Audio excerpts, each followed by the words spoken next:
Eh, Media hora está bien, ¿no? Sim, sim, estou ouvindo. Fala pessoal, eu sou Miguel Brito, presidente e fundador do Brasil Grande. É com enorme prazer que estamos aqui com o Guilherme Moreno. Como vai, Guilherme? Eh, eh, yo voy a hablar en castellano, vos hablás en portugués, hablamos despacio y los dos nos entendemos en este portuñol. ¿Está bien? Perfeitamente. Ok. Guilherme, fiquei sabendo pelo amigo Facundo, inclusive gostaria de agradecer o amigo Facundo, que você tem uma profunda relação com o Brasil, certo? Morou no Brasil, parece que tem familiares aqui no Brasil, correto? Es correcto. Mi hijo nació en Brasil, mi hijo mayor nació en Brasil. San Pablo. Perfeito. A minha família é de São Paulo. Eu moro em Santa Catarina, que faz divisa com a Argentina, então todos nós aqui no Sul temos uma cultura muito próxima ao que é a cultura argentina, a cultura gaúcha, né? Então, esse intercâmbio se faz muito necessário entre nós, nacionalistas. Tenho falado muito com o amigo Facundo, sobre esse intercâmbio que devemos fazer, entre todos do sul global, mas principalmente aqui na América do Sul, para podermos fortalecermos a amizade entre Brasil e Argentina, Brasil e sul global. Não há Brasil sem Argentina, acredito também que não haja Argentina sem Brasil. Temos um histórico profundo de relação de amizade, inclusive fizemos importantes avanços no passado, principalmente no setor nuclear, então, de extrema importância. Guilherme, gostaria de saber o que o senhor pensa mais dessa amizade, entre Brasil e Argentina. Mirá, yo creo que por primera vez desde la existencia de Brasil y Argentina como tales, tenemos una mirada común sobre el Atlántico Sur. Eso para nosotros es muy importante. Hay una ofensiva de algunas potencias europeas sobre el cono sur de América.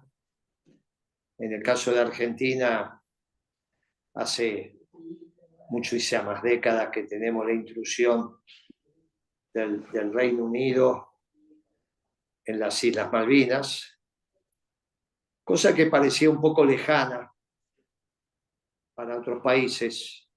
Finalmente no dejan de ser dos islas en el medio del Atlántico, por ahí, que era un tema de Argentina. Pero ahora la región está convulsionada por algunas declaraciones que ha hecho Macron sobre la Amazonia, declaraciones que ha hecho Petro, incluso algunas declaraciones no muy claras del presidente Lula sobre Exato. esa, no muy claras. Con lo cual eso ha puesto en tensión la región y de alguna manera volvemos a manifestar aquella vieja consigna de América para los americanos, que no significa América para los norteamericanos, sino para los americanos, porque esa consigna en el fondo lo que está diciendo que todos aquellos que no son americanos no tienen nada que hacer en América, incluso por el lado de las Guayanas también, ¿no? Que es de donde se agarran los franceses para decir, bueno, nosotros tenemos un territorio. Bueno, eso habría que resolverlo también. Perfeito. La complementación que no tenemos en términos económicos, porque somos economías competitivas hasta que las podamos hacer complementarias alguna vez, pero eso va a llevar muchas décadas. Sí la estamos alcanzando en el tema de soberanía o defensa, como quieras llamar, esta defensa de la región. Para nosotros eso es muy importante. Entonces, reivindicar la consigna América para los americanos también pone en tensión incluso la visión del BRICS.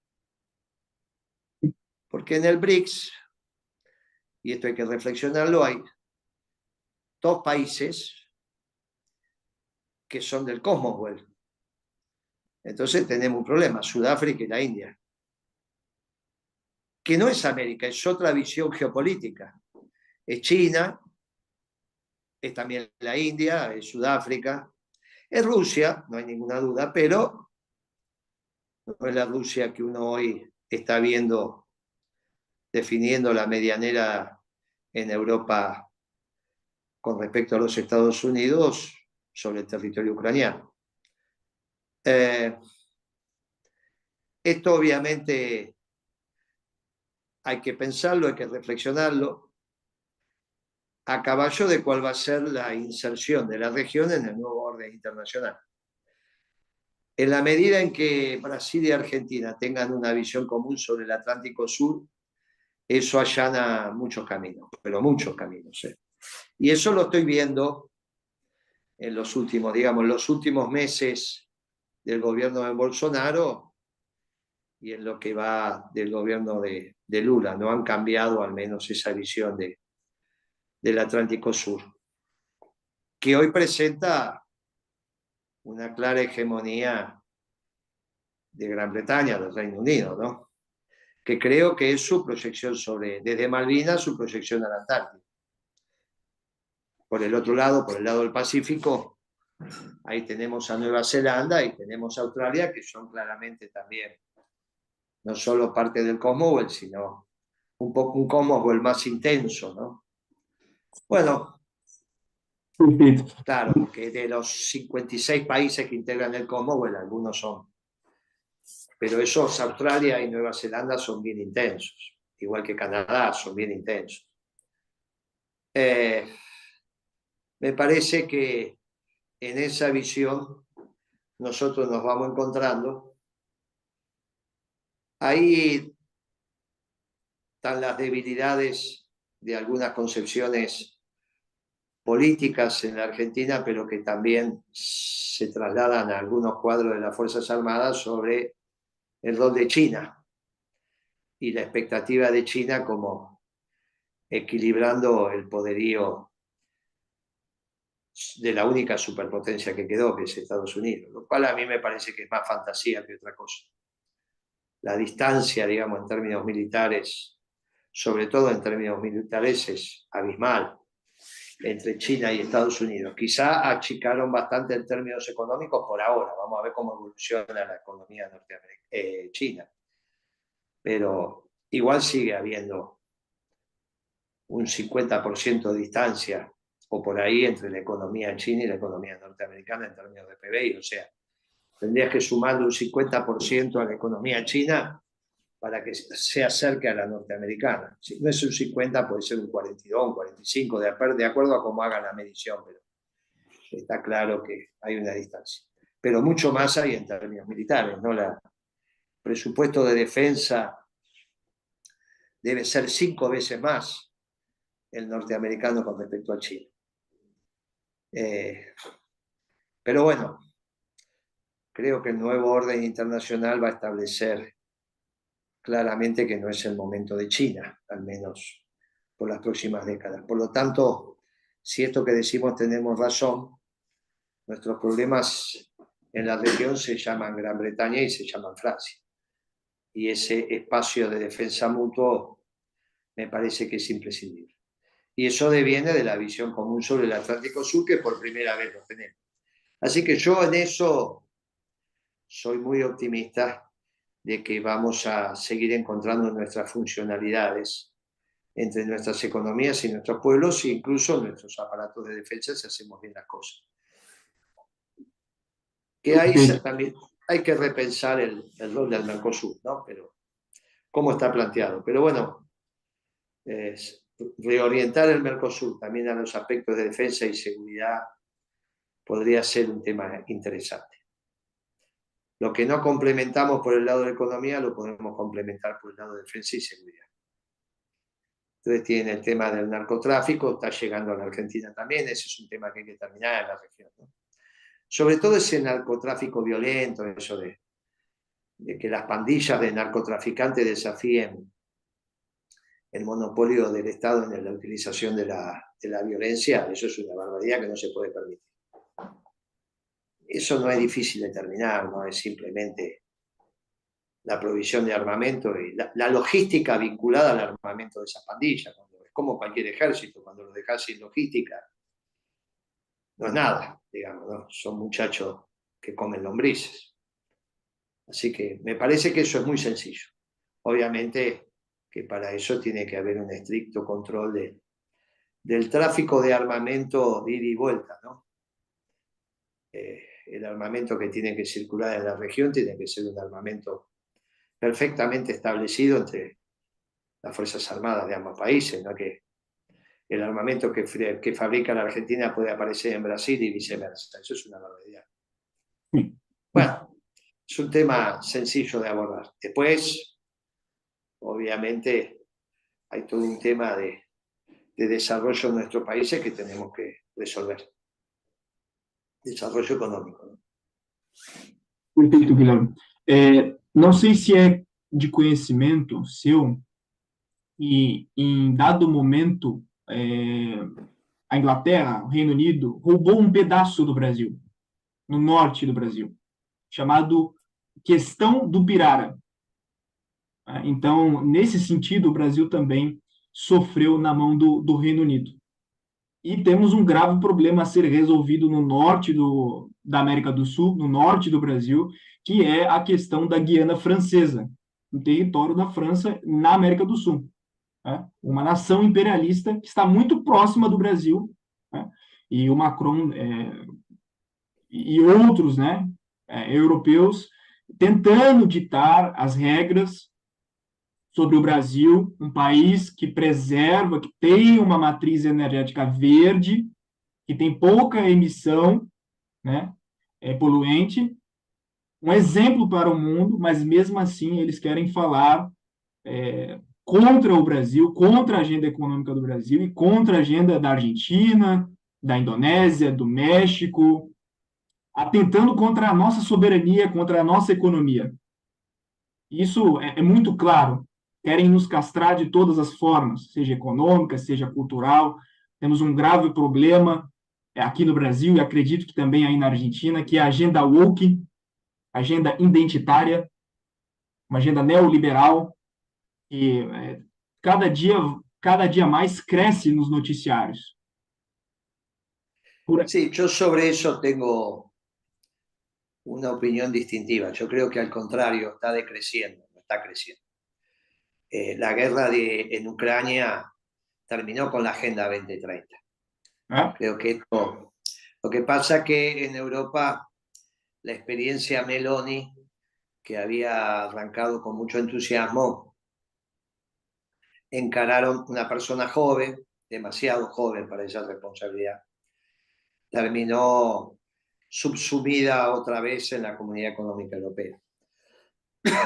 Pero me parece que la confrontación en Europa y sobre todo las posiciones bien claras de Putin, de Trump, están terminando con la Agenda 2030. No es una agenda que yo la veo hoy desplegándose. Obviamente quedan todavía los resabios de cuando estuvo el auge de la agenda, era 4 o 5 años atrás, 6 años atrás.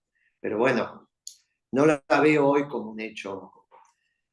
Me parece que si la irrupción en el único lugar donde la Meloni es exitoso tiene que ver con haber perturbado violentamente para Italia la Agenda 2030, ¿no? Bueno, es un país relevante Italia, no es por lo tanto, pensar que esa Agenda 2030 viene en avance me parece que no. Me parece que el liderazgo de Putin ha puesto en duda eso. Y bueno, ahora tienen que resolver los norteamericanos su interna. Aparentemente la está ganando Trump claramente, la del Partido Republicano, y después tendrá que disputar la elección. Me parece que ahí se va a cristalizar en esa alianza de orden uno entre Putin y Trump el nuevo orden internacional y nosotros tenemos que estar preparados para eso. Sim. Me parece que ese es el tema. Ustedes tendrán que hacer el tránsito con Bolsonaro. Este es un tema que aquí se sigue con intensidad, pero obviamente cuando entra en el plano de lo jurídico y los hechos judiciales, ahí se empieza a enroscar todo. Pero bueno, ustedes sabrán cómo avanza el nacionalismo, un nacionalismo de inclusión en Brasil, que es lo que falta, porque hay muchas cosas que se pueden rescatar de Bolsonaro, pero su política económica fue bien neoliberal, ¿no? Sim, Con si sim. bien después tuvo algunas pinceladas, es el momento de que Brasil empiece a estudiar el peronismo, como doctrina también que puede iluminar.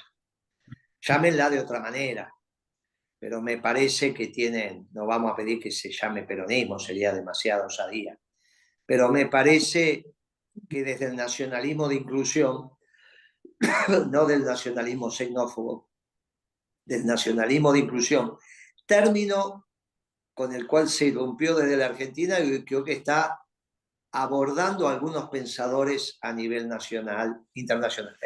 Se está hablando, para no hablar de peronismo, se habla de nacionalismo de inclusión. Y nosotros estamos dispuestos, me parece que es la categoría adecuada para dialogar con los pueblos. Si no, peronismo parece, ¿viste? Es como la discusión quién fue mejor, Pelé o Maradona. Al final no terminamos nunca con eso. Me parece que, claro, me parece que la categoría nacionalismo de inclusión, confrontando con el nacionalismo de exclusión, xenófobo, etcétera, etcétera, europeo, hoy le hace bien al mundo. Y hemos leído algunos pensadores norteamericanos que dan vuelta por ahí que ya lo utilizan como categoría. Me parece que perfeccionando eso, hay en el este de Bolivia, en la zona de Santa Cruz, también esta misma dicotomía entre el nacionalismo de exclusión y nacionalismo de inclusión. Hay un nacionalismo vinculado a Evo Morales que ha tenido alguna relación con nosotros y que nos fue muy grato, digamos, que se debatan nuestras ideas en las universidades. Pero es embrionario. Pero me parece que esa categoría, con los uruguayos también, los paraguayos, nos permite construir un espacio de reflexión común ya en Iberoamérica, incorporando a Brasil, ¿no? Nosotros, Hispanoamérica, decimos los países de habla castellana, de español, y Iberoamérica cuando incluimos a los brasileños. Hoy podríamos empezar a hablar en ese esquema de Iberoamérica, ¿no?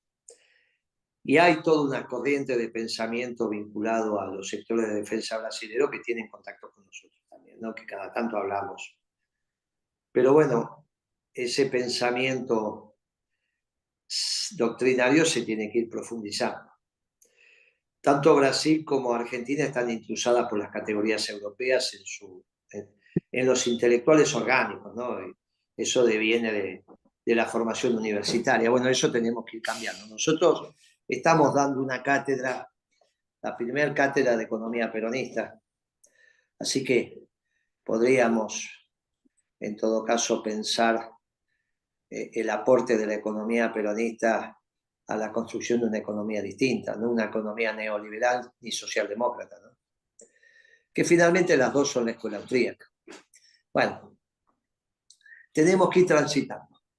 Vamos a ver si podemos hacer jornadas juntos, en fin, armar algunos temarios. Podemos avanzar, podemos avanzar.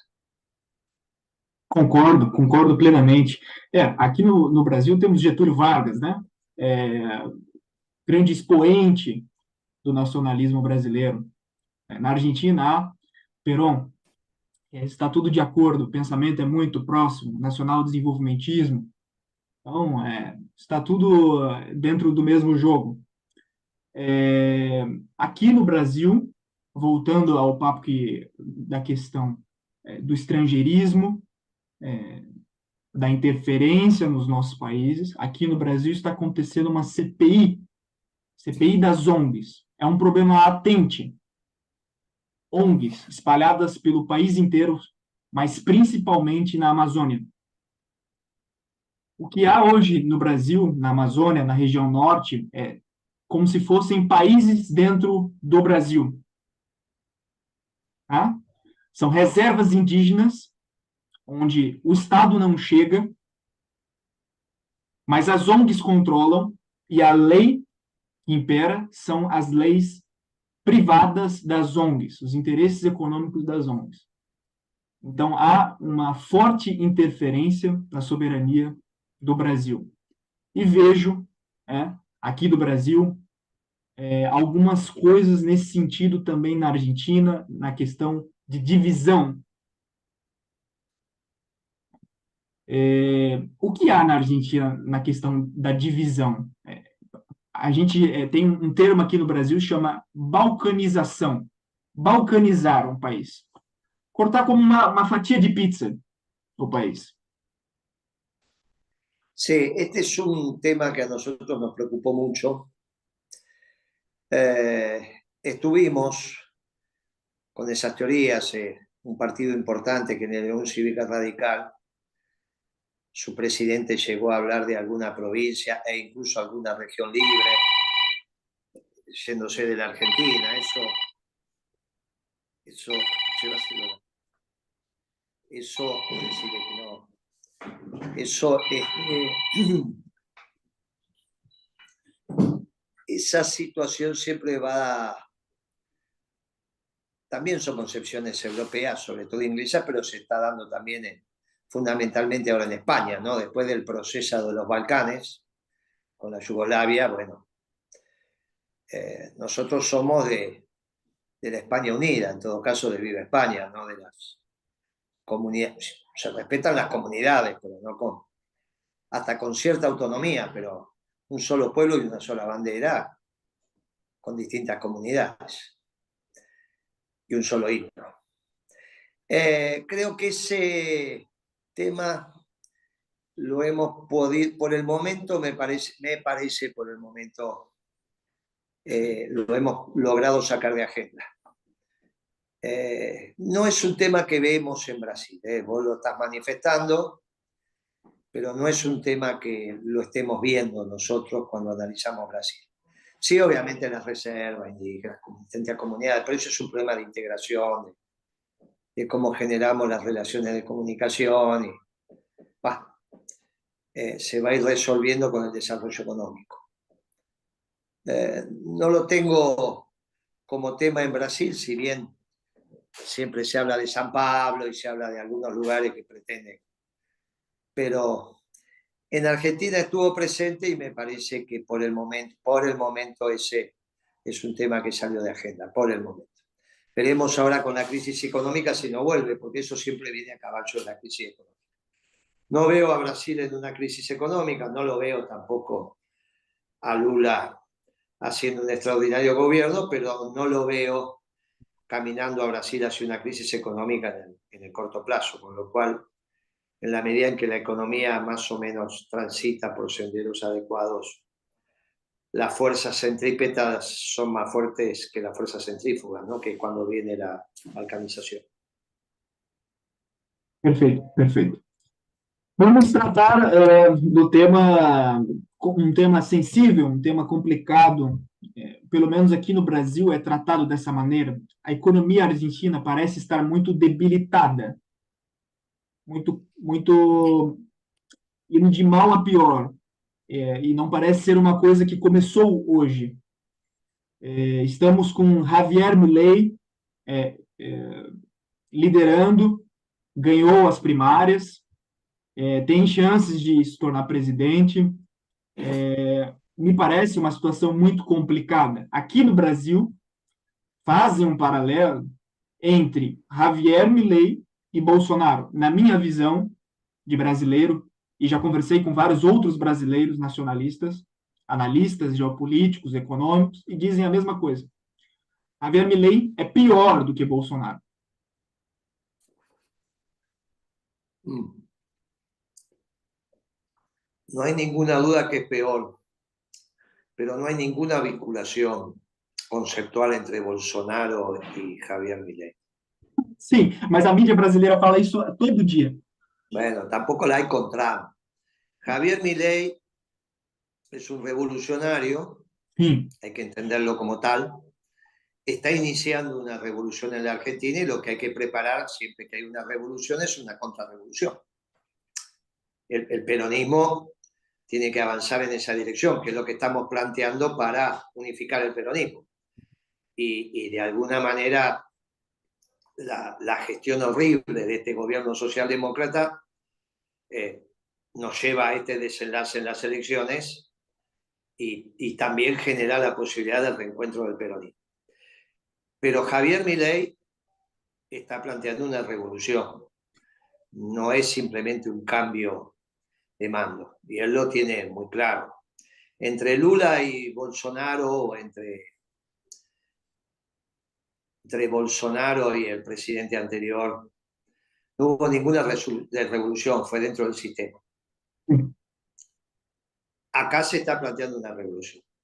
El hombre con total claridad manifestó en su discurso de triunfal, digamos, el discurso final por el éxito en la elección, que la justicia social hace parte de la injusticia, por lo tanto hace parte del mal.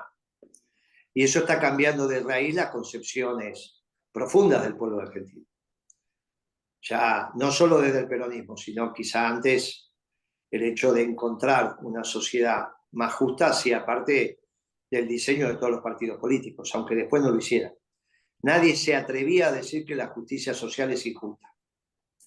En Brasil, en esto hay cierta distancia, por eso Brasil no avanza férreamente sobre la pobreza.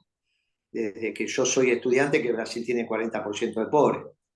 Lo que han hecho un poquito más es darle una bolsa de comida, todo lo que han hecho, digamos. No hay ningún gobierno que se ha planteado seriamente terminar con la pobreza cambiando la distribución del ingreso. Lo máximo que ha hecho Lula es darle una bolsa de comida, él mismo lo ha dicho. Eso no es terminar con la pobreza. Muy bien. Con lo cual, que la Argentina, que siempre tuvo la justicia social como bandera, no solo del peronismo, hoy se le plantea que la justicia social es injusta, es una profunda revolución.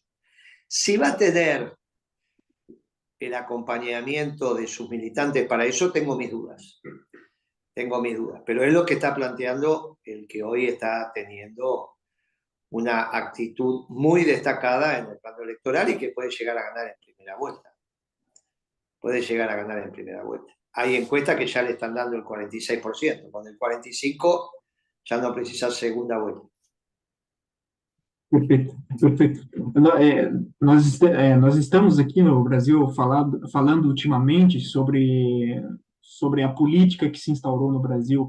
É, não há uma comparação é, complicada, bizarra, do mínimo que a mídia faz, forçando a barra entre Lula, como se Lula fosse o novo Getúlio Vargas. Para a Argentina seria como Alberto Fernandes fosse o novo Perón. Né?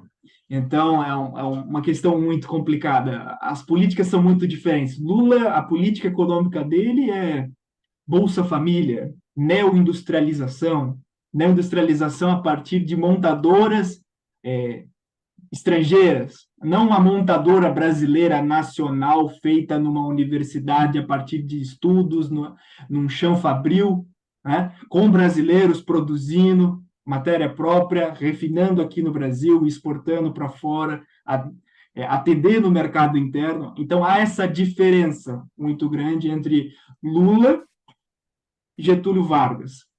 E há uma forçação de barra nesse sentido, para Lula ser o grande líder, o novo Getúlio, quando na verdade isso é uma grande mentira e como mesmo você falou, temos uma situação grave, complicada e o neoliberalismo no Brasil também é uma situação muito complicada.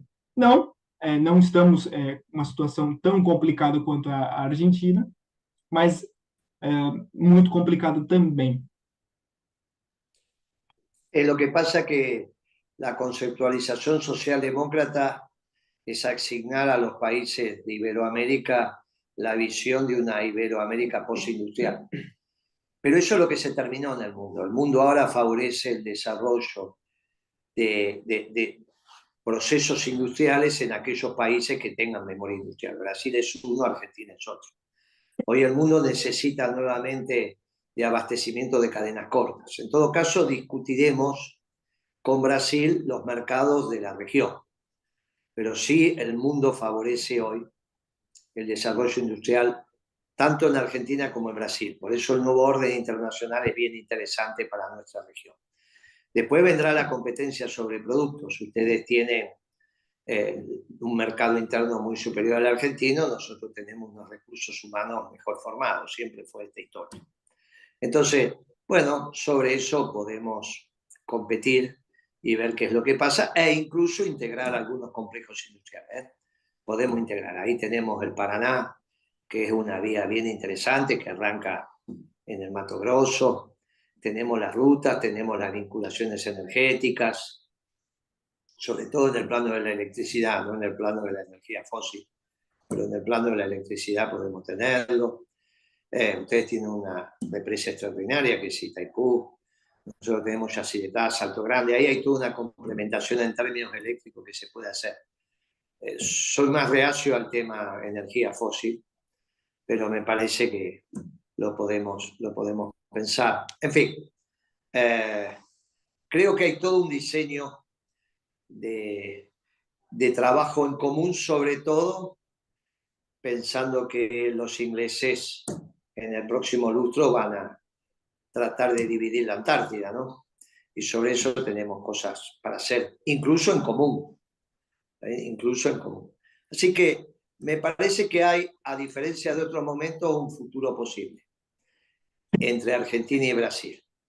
Sobre todo por lo que dije al principio, una visión similar sobre el Atlántico Sur. Sobre todo por la influencia europea en Malvinas, la influencia francesa en la Amazonia. Más algo de los británicos que también dijiste por ahí en una zona. Pero bueno, esto es lo que tenemos que pensar de manera común y creo que esta vinculación desde el nacionalismo de inclusión nos puede encontrar un diseño similar. Así que esperemos que pasen las elecciones en la Argentina, se pueden hacer viajes de nuestros jóvenes para allá, de ustedes para acá. Si le dan alojamiento, siempre van a tener ustedes, y si los nuestros tienen allá, obviamente para pagar los pasajes y todo eso siempre hay. Total, los pibes van a ir en ómnibus, no van a tomar avión, ¿no? A esta edad se las tienen que aguantar. Entonces, bueno, armar una delegación de jóvenes argentinos que vayan para allá, que ustedes vengan para acá. Obviamente para los pasajes siempre hay, para un viático, para la comida siempre hay. Y el alojamiento, que suele ser lo más caro, siempre habrá un lugar que se puedan armar carpas o una cama que sobra en alguna casa, y ahí conviven. Así que piensen esas acciones, estás en buenas manos con Mauro, acá hay un grupo importante de jóvenes, de algunas decenas y decenas de jóvenes, de los cuales algunos pueden en las vacaciones tomarse un ómnibus, irse para allá, intercambiar, llevar libros, hacer seminarios, hacer estos mismos Zoom con estudiantado, jóvenes brasileños y jóvenes argentinos, en fin, son actividades que nos van vinculando. Así que yo te agradezco enormemente esta oportunidad, te ofrezco que se vinculen a nivel juventud, y cada tanto apareceremos los veteranos para decir algunas cosas que no que ustedes no sepan, sino simplemente para que entre todos construyamos mejor conocimiento. Nosotros tenemos una trayectoria de sentar a los jóvenes en la mesa decisional. A veces los jóvenes se van de mambo y sacan a los viejos de la mesa decisional. Bueno, eso es un error que no tienen que cometer. Tiene que ser un intercambio generacional interesante para tomar la mejor decisión. Así que te agradezco mucho y bueno, acá quedás en muy buenas manos y de coordinación y en términos operativos con Mauro, que es un gran compañero, perdón, con Facundo, que es un gran compañero nuestro. Mauro es otro, me confundí. Facundo, um grande companheiro nuestro. Perfeito, Guilherme. Agradeço muito a oportunidade de poder falar com o senhor, uma figura expressiva na política argentina. É um enorme prazer. Isso vai repercutir muito bem aqui no Brasil, no nacionalismo, e certamente faremos um intercâmbio maior. Já estou falando com o Facundo, com outras pessoas também da Argentina, para podermos fazer esse intercâmbio maior. Jovens, porque a juventude é o futuro, mas sempre pedindo auxílio dos experientes, e é por isso que eu agradeço muito essa oportunidade, a sua presença, e foi um enorme prazer, e espero que aconteça mais vezes. Muchas gracias por tu tiempo y bueno, te mando un fuerte abrazo peronista o un fuerte abrazo del nacionalismo de inclusión. Chao, compañero. Gracias. Gracias, amigo. Obrigado, Facundo. Obrigado, obrigado.